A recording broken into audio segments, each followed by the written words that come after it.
Hi, I'm Dr. Kevin Mailo, one of the co-hosts of the Physician Empowerment Podcast. At Physician Empowerment, we're dedicated to improving the lives of Canadian physicians personally, professionally, and financially. If you're loving what you're listening to, let us know. We always want to hear your feedback. Connect with us. If you want to go further, we've got outstanding programming both in person and online. So look us up. But regardless, we hope you really enjoy this episode.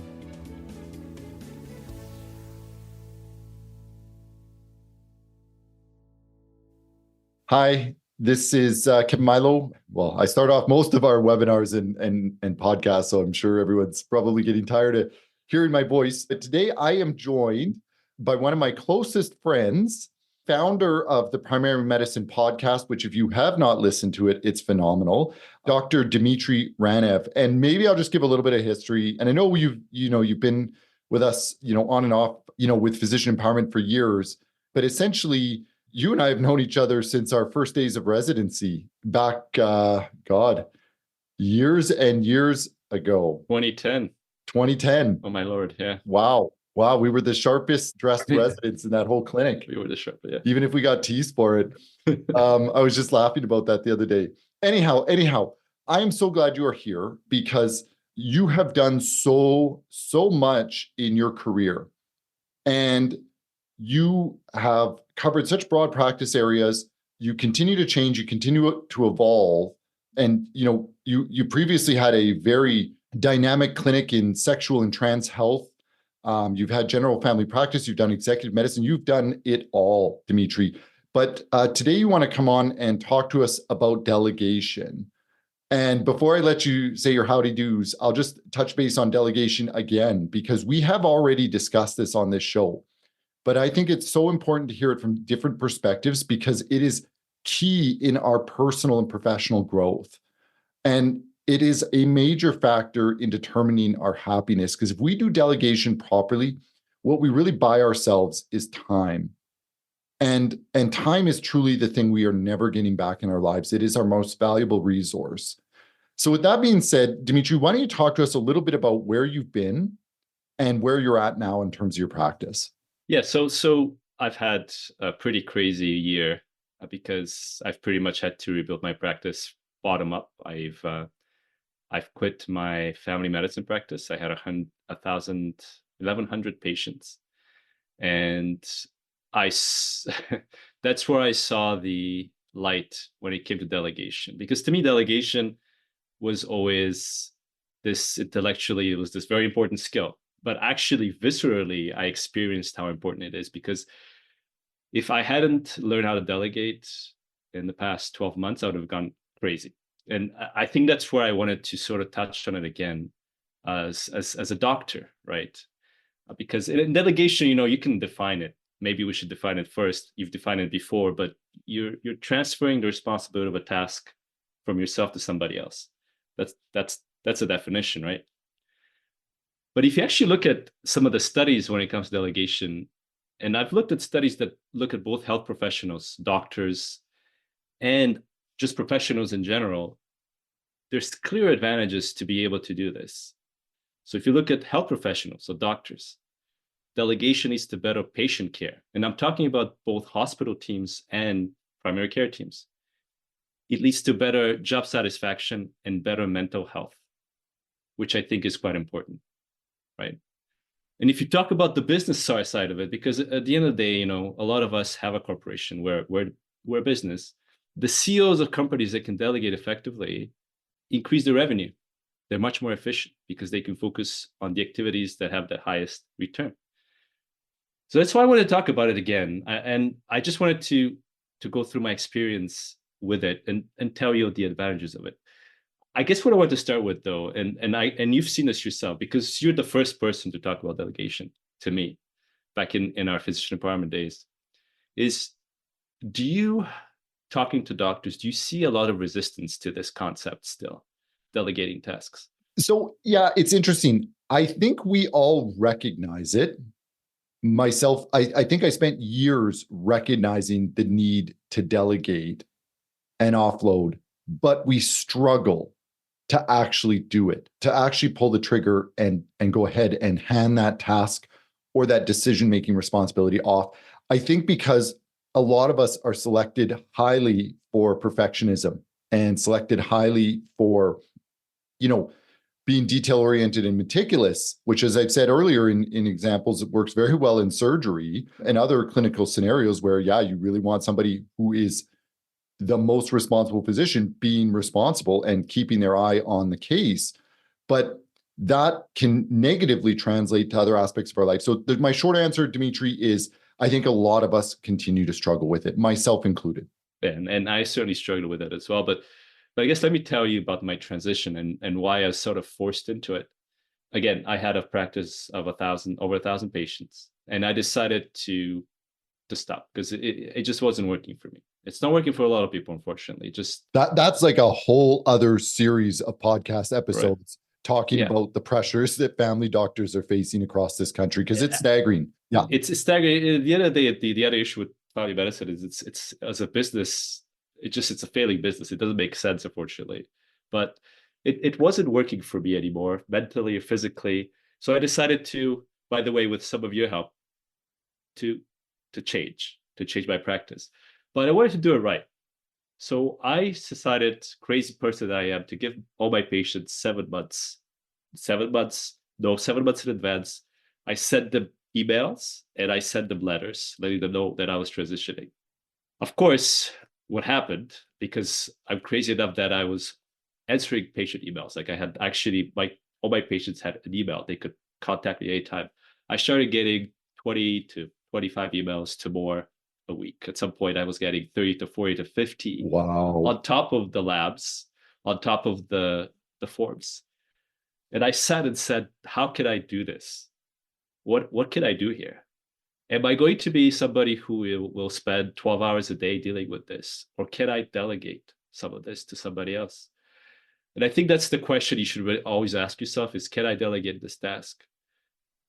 And I was lucky enough that we closed our sexual health clinic, but the person who was running it was a good friend of mine, and she's a very good administrator. She's very good with emails. She's very good with patient expectations and managing patients as well. So I said, why can't I just hire her to deal with the emails and deal with the transition? Because she already has the background. I know she's really good at emails, at dealing with patients who maybe are frustrated or anxious for good reason. Why can't I just hire her to do that?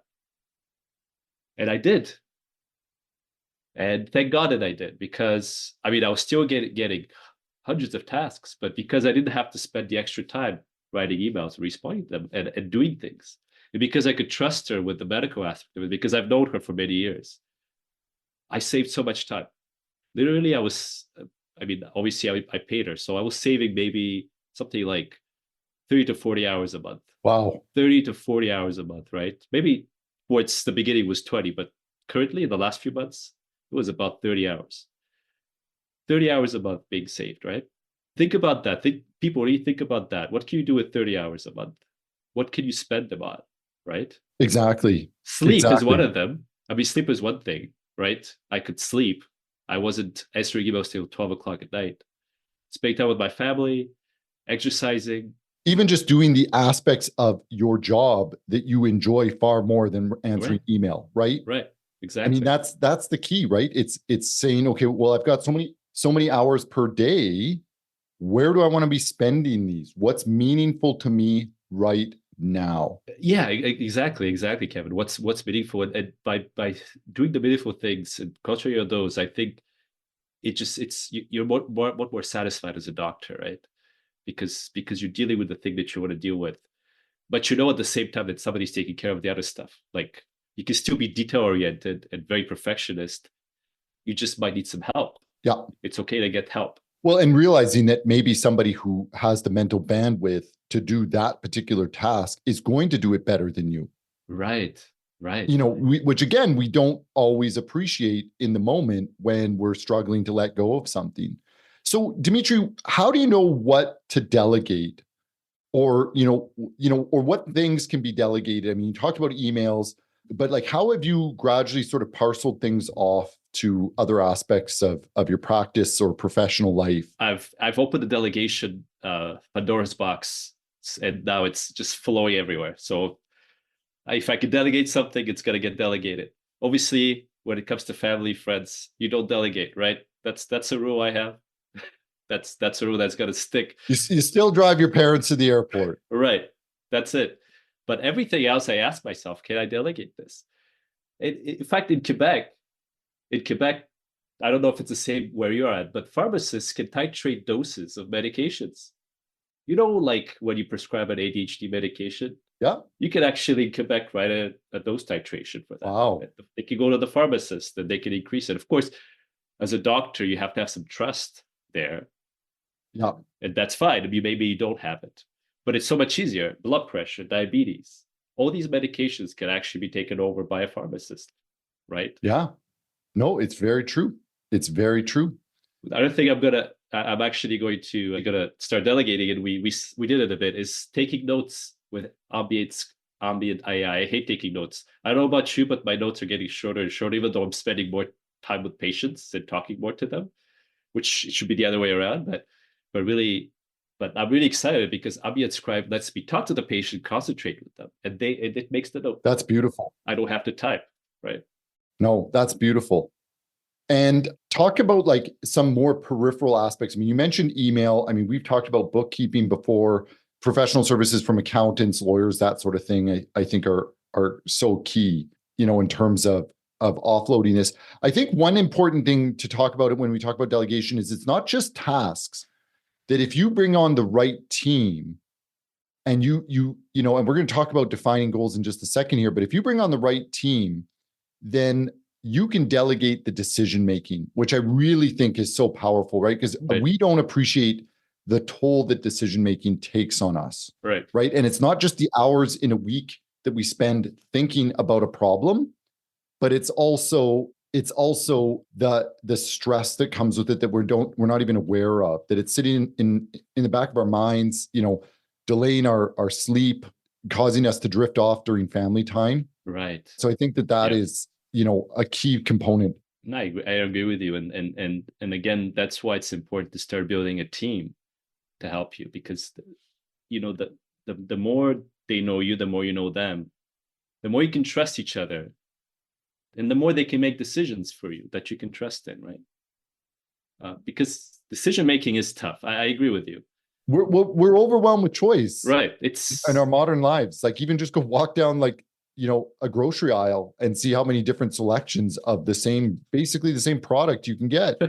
They stand there and you're like, I don't even know where to start. But even like I got lucky. I found somebody who's really good at construction and just doing things, fixing things around the house, right?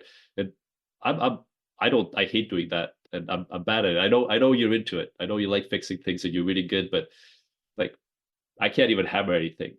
And just having somebody to do that stuff for you that you don't enjoy, they can decide which plank to buy and which bonding agent to buy, and you're like, what the hell am I supposed to buy here? There's 10 different bonding agents. It's YouTube, Dimitri. Just go on YouTube. That's how I learned how to tear apart my truck and I gotcha. Wreck everything in my house. But yeah, they know more than you. They can make the right choice.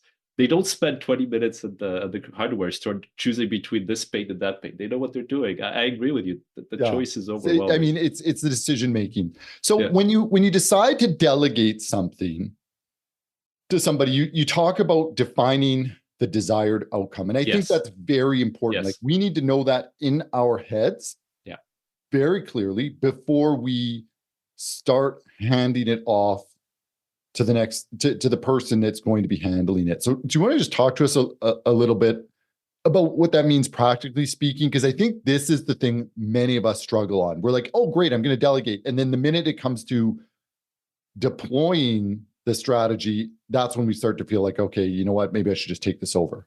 Yeah. So the first step is you ask yourself, can I delegate? The second step is, okay, now that I've said yes, what do I want? What's the end of the tunnel? What's the outcome? I mean, you have to ask yourself what the outcome is. But I mean, some examples are with my consultant that I use for my emails, right? Is I just told her, listen, go through my emails, This is the outcome I want. Triage the ones that I need to deal with first, put them up, and she's good enough at triaging. And I'll deal with them first. And the other ones, triage them to do later. Just triage my tasks. That's the outcome I want. Like this, when I look at my tasks, I know which ones to be done first, second, and third, so I can better manage things. That's just one example, right, of an outcome. Triage my tasks. What do I want exactly? Well, this is what I want. Yeah. And again, remember that it's always a moving target, right? Because as you and your team member start to get a better understanding of, the job required, that's going to evolve. And right.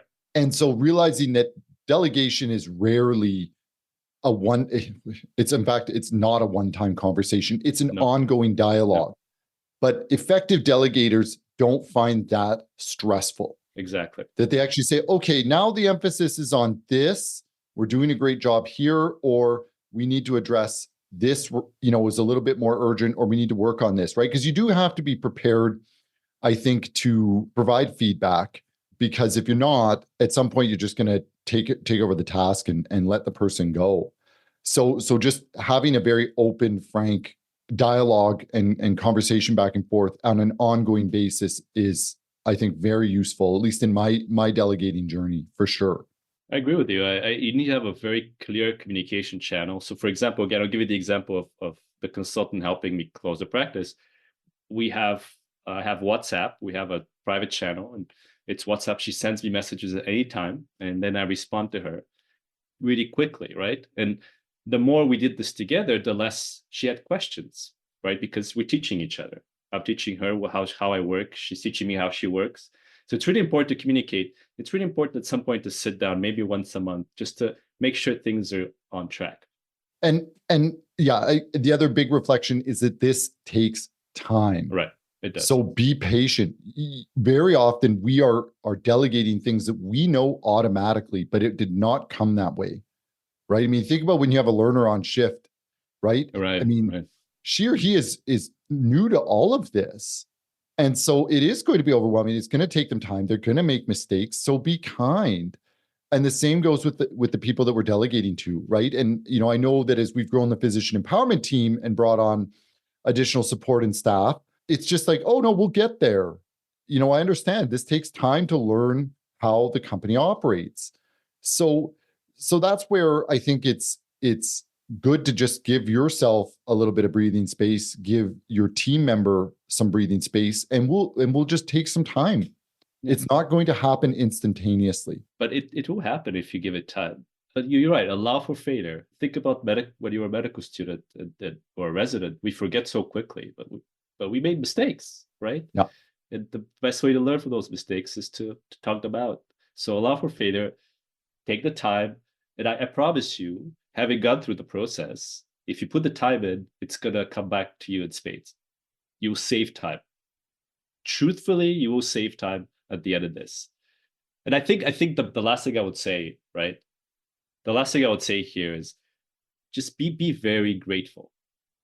I always said the thank you at the end of the day. Oh, yeah. Because I know that these people, and again, I owe my mental health to a lot of these people. I owe my mental health. Oh, goodness. Yes. That's how I feel. To these people. So I'm very thankful. Right. I try to say a big thanks because it has been transformative in my life. You talk about providing the right resources and level of authority. Explore that a little bit more. Yeah. So that's where decision making comes to. But for example, and again, I'll give you an example. For my consultant, I was able to give her access to my EMR, right? Because at the beginning, we were doing this through email and it made no sense, right? So I said, you know what? I'm going to spend the extra whatever, I forget how much it was, to give you access to my EMR so you can go right in and do the tasks, and we can communicate much, much more efficiently than through email or WhatsApp. So that's an example. Again, it's worth maybe paying something extra so they can have access to things they need to do their job. And then, and I know we're sort of running out of time here, but the other one you talked about is like, you need to hear feedback as the delegator. Yeah. Right. And especially for those of us that are new at this skill, and it is a skill to delegate. Yes, it is. like we need to be prepared to hear feedback, which can be hard because there's that perceived power differential that you've hired somebody, right? And I don't want to say you're giving orders, but you're Right. saying what Right. needs to be done. But at the Yeah. same time, that person actually, to be effective, needs to be able to tell you, hey, listen, please don't send me like a fragmented text message and expect me to decipher that or whatever, So talk about like how you get feedback from someone that you've delegated to. Yeah. So again, usually, and I'll give you the example again for my consultant that helped me with the practice. But we would talk by phone once a month, and I would actually ask her, like, what can we do different? Is there any of my messages confusing? I actually opened the floor to her criticizing me, to tell me how I could do things better myself. And sometimes, sometimes it hurts. We think we're the greatest people ever. We think we're the best communicators, we're the best accountants, we're the best investors, but we're not. So you just have to be very humble. And I think it's important to ask the question, what can I do better? Just say it that way. What can I do better? You know what? I'm reflecting very personally going through this with you and thinking like, this is another, if you look at it with the right perspective, this is actually another wonderful moment of self-growth. Right. Because, we get to this point where we graduate into practice and we no longer view ourselves as a learner. But if you look at CanMed's roles and you look at the spirit of being a physician, we need to continually be students throughout our lives. And so a part of that is being able to, listen and receive feedback because it's so rare that we get it. Right. And yet so instructive. And it's not just like feedback on the process, but it's like learn to be a person who hears feedback and doesn't become defensive, doesn't become deflective, where you're trying to create an excuse, but where you just own it and you say, actually, I'm really glad you told me, about my communication style or whatever, because now I can do better moving forward. So I'm learning here as well. And it takes, again, that's a skill to sort of, learn to humble oneself and internalize feedback. But I think it's really important for us, especially those of us who have been in practice for years and years, as you let slip. We started residency together in 2010. Oh my God. Yeah. It is, right. It's that humans work well in teams, right? And we have to learn from each other. You can't be isolated. That's why it's so amazing to delegate, because you learn so much by listening to other people's perspectives and looking at their skills. It's great. It's a lifelong learning experience to delegate in a way. And be open to the idea that they might do it better than you. And in fact, they probably will. They do. And I'll give you an example. So, we do physician empowerment events kind of all over the place, online, and we've gone to a couple of, we've been to Mexico. We were supposed to be in the Galapagos this year, but, we brought on a team member who has a background as a travel agent and has lined up some phenomenal places for us to go. I could never have put this together. And that was all that came out of delegating. Right. And I sat there going, oh my goodness, so be open to the idea that somebody can do it better than you. And again, that's a personal growth where you say, okay, I'm going to be great at the things that I'm passionate about, the things that I need to be great at. But these other things, I want to celebrate somebody else's, aptitude in a given area and say, wow, like, you've really taken, this clinic up a level, or, you've really improved my, my life. You've got ideas that I never even thought of. Exactly. So there's a lot of that. It's very uplifting. It's a very uplifting experience. And I think it really helps with the feeling of isolation that a lot of us feel as doctors, that you're not just yourself. There's people around you. I mean, always you have your family, you have your friends. That's different. But there's people on your team, on your side, that are trying to help you as well. And not just you against the world. And I think that's quite important. And for me, it was very important in this very difficult time, and again, I say it one last time, and I've thanked her many times, but pretty much life-saving to be able to delegate and to learn. So please, to all the listeners here, Kevin is right. Delegation is a skill. I think it's a very important skill to learn. Please ask yourselves, if you're doing a task that you don't enjoy, whatever it is, can ask yourself if you can delegate it. That's sort of my take home. And that's been my take home for the past 12 months. And, delegation is so like, it's that thing you can do. And you're like, I already feel better knowing that I'm not stuck with this task forever. It may take a few months to train somebody, but at some point I know this thing that I struggle with is going to be off my plate, and somebody else who's got more time or more qualifications is going to be handling it. And that's what I love, is that it's that feeling like life just got better.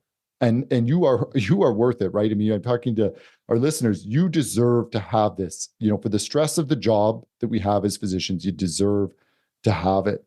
So with that being said, I think we should probably wrap up, Dimitre. And again, thank you so much for coming on the show. And I just want to say how inspired I am, having followed your career journey, because you've done so much over your career, right? Different aspects of primary care, and family practice, and just constantly learning, which I think is truly phenomenal. Thank you. I Truly really phenomenal. Appreciate it. And I appreciate the work you guys are doing at Physician Empowerment as well. But thank you for having me today. Awesome. Thank you so much for listening to the Physician Empowerment Podcast. If you're ready to take those next steps in transforming your practice, finances, or personal well-being, then come and join us at phys-empowerment.ca, PHYS empowerment.ca, to learn more about how we can help. If today's episode resonated with you, I'd really appreciate it if you would share our podcast with a colleague or friend, and head over to Apple Podcasts to give us a 5-star rating and review. If you've got feedback, questions, or suggestions for future episode topics, we'd love to hear from you. If you want to join us and be interviewed and share some of your story, we'd absolutely love that as well. Please send me an email at kmilo@phys-empowerment.ca. Thank you again for listening. Bye.